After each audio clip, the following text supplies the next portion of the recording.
आप यूपीएससी 2023 के topper IAS Aditya Srivastava ji की जो बायोग्राफी है, आईपीएस से आईएएस बनने तक का जो उनका सफ़र है, उसके बारे में जो उनकी सक्सेस स्टोरी है, वो अभी तक अगर आपने नहीं देखी है तो लिंक डिस्क्रिप्शन में है, उसे जाकर देखें और कैसी लगी कमेंट सेक्शन में ज़रूर बताएं और उससे मोटिवेट होके आप भी ऐसा ही कुछ एक कारनामा करने की जो कोशिश है वो आपको करनी है।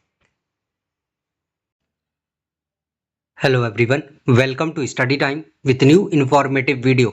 इलाहाबाद हाई कोर्ट से समीक्षा अधिकारी और सहायक समीक्षा अधिकारी यानी कि आरओ और एआरओ की वैकेंसी आने वाली है और निश्चित तौर पर आप इसकी तैयारी में अच्छे से लगे होंगे और इसमें आपको सारी चीज़ें पता होंगी अगर आप पहले के विद्यार्थी हैं। और अगर आप नए स्टूडेंट हैं, इस भर्ती के बारे में आपको नया नया पता चला है या फिर आप कंपटीशन की इस दुनिया में अभी नए नए आए हैं, तो आपको जो पिछली वीडियो है उनमें जाकर आप देख सकते हैं।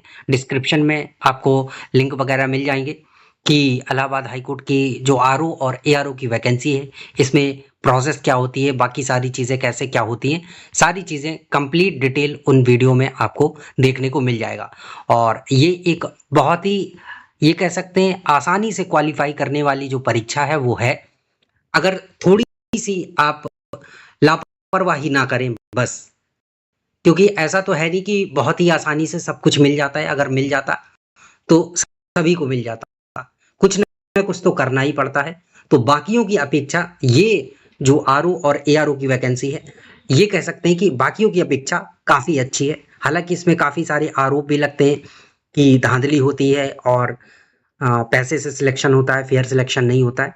तो फेयर सिलेक्शन होता है, ऐसा नहीं कि नहीं होता है, लेकिन क्या है क्या नहीं है, पूरी सच्चाई तो कोई भी नहीं जानता है। ना ही कोई ये पूरी तरीके से कह सकता है कि पूरा फेयर होता है, या फिर ना ही कोई ये कह सकता है कि पूरी तरीके से धांधली होती है ना।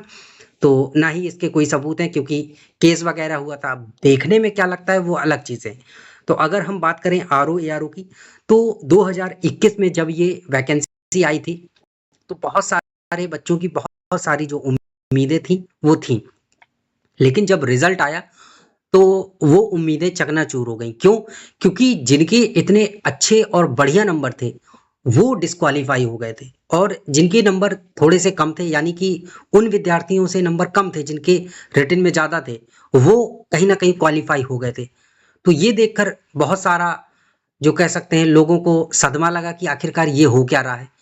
तो 2021 में सबसे ज़्यादा जो डिस्क्वालीफाई हुए थे वो इसी वजह से विद्यार्थी हुए थे, और वो वजह था टाइपिंग का। क्योंकि टाइपिंग में जो है आपको 500 वर्ड टाइप करने रहते हैं और 20 मिनट का जो समय है वो रहता है, और 20 मिनट में आपको 500 वर्ड टाइप करने रहते हैं। और नेगेटिव मार्किंग कोई होती नहीं है, लेकिन अगर आप गलती करेंगे तो उसका ये मानिए कि 10 गलतियां करते हैं तो 1 नंबर काट लिया जाएगा। इस हिसाब से उसका जो है सारा चीज़ें हैं। और स्पीड भी आपकी 25 से ऊपर होनी चाहिए। अगर 25 से नीचे होगी तो आप डिस्क्वालीफाई हो जाएंगे, और यही चीज़ हुई। क्योंकि बच्चों ने टाइप तो पूरा, जो मैटर था वो पूरा मैटर टाइप कर दिया, लेकिन सबमिट नहीं किया। बहुत जगह ये बोला गया कि ऑटोमेटिक सबमिट हो जाएगा, बहुत जगह बहुत से बच्चों ने सबमिट भी कर दिया क्योंकि हो रहा था। तो इसी वजह से जिन विद्यार्थियों ने सबमिट नहीं किया, तो कहीं ना कहीं जो वर्ड थे उसमें 500 थे, 500 से थोड़ा 2 4 10 ऊपर नीचे, नीचे तो नहीं, खैर ऊपर ही। तो बच्चों ने सबमिट किया नहीं और टाइम पूरा हो गया 20 मिनट। अब जब गलतियां हो गई और जो भी मैटर टाइप किया उसमें अगर 10-12 गलतियां कर दी तो शब्द हो गए 500 से कम, और वो 20 मिनट में टाइप हुए नहीं, क्योंकि उन्हें तो पूरे करेक्ट चाहिए थे, गलतियां तो जोड़ेंगे नहीं वो।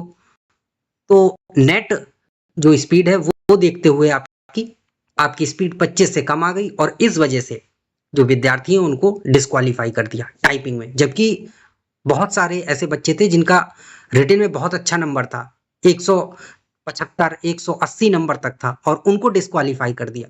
और जिनका 160 165 ऐसे नंबर था वो क्वालिफाई कर रहे थे। और ये अलग अलग कैटेगरी की बात हो रही है, मतलब ऐसा नहीं कि सामान्य कैटेगरी में ही बात हो रही है, बाकी अन्य कैटेगरी की भी बता रहे हैं। तो इस बार आपको ध्यान देने की ज़रूरत है।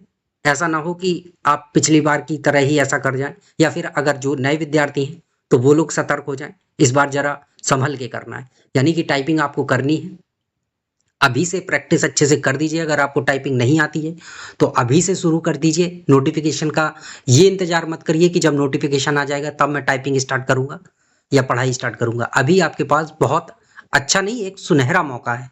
तो अभी से आप इन सब चीज़ों में लग जाइए। टाइपिंग नहीं आती है तो टाइपिंग पे अभी से फोकस करिए, ध्यान दीजिए, ताकि जब तक आपका एग्ज़ाम वगैरह हो तब तक आप एकदम परफेक्ट हो जाएं। और ऐसी टाइपिंग करनी है कि जिसमें गलतियां ना के बराबर हो, मतलब हो ही ना। और स्पीड तो आपको जो बेहतर है वो बेहतर नहीं बेहतरीन करनी है। तो जो 2021 में गलतियां हुई हैं विद्यार्थियों से, उन सब से आपको सीख लेनी है। टाइपिंग पे अच्छे से ध्यान देना है और ऑटोमेटिक सबमिट होने का इंतजार बिल्कुल नहीं करना है। जल्द से जल्द जैसे ही आपकी टाइपिंग कंप्लीट हो वैसे ही आपको सबमिट कर देना है। यानी कि अगर आपकी 12 मिनट में हो जा रही है, 15 मिनट में हो जा रही है, आप 1 मिनट लेके अपना देख सकते हैं कि कहीं मैंने कोई गलती तो नहीं कर दी, उसको सही कर ले, वरना आप फिर सबमिट कर दें। ये इंतजार मत करें कि अब 20 मिनट हो जाए तब करूं, क्योंकि ये गलती 2021 में बहुत सारे विद्यार्थियों से कह सकते हैं करवा दी गई या उनसे हो गई, जो पता नहीं था विद्यार्थियों को। तो चलिए कोई बात नहीं, नहीं ध्यान दिया उसका हर्जाना भुगत रहे हैं।